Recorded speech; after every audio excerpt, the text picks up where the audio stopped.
செய்தி விளக்கம். மகாத்மாவுக்கு பொதுஜனங்களிடம் உள்ள நம்பிக்கை.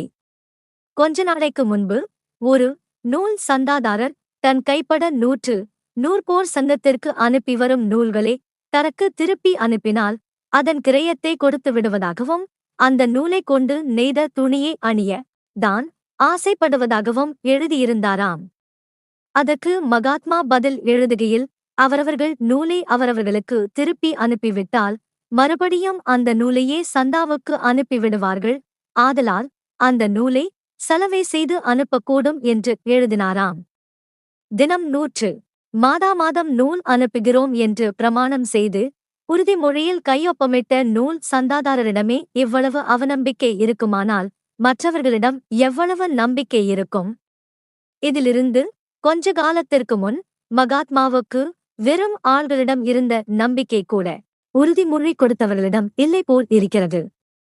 தன்னிடம் இருக்கும் உறுதி ஆட்டம் கொடுத்தவுடன் எல்லாரிடமும் சந்தேகப்படுவது இயற்கைதான். குடியரசு செய்தி விளக்கம். ஏப்ரல் 18, 1926.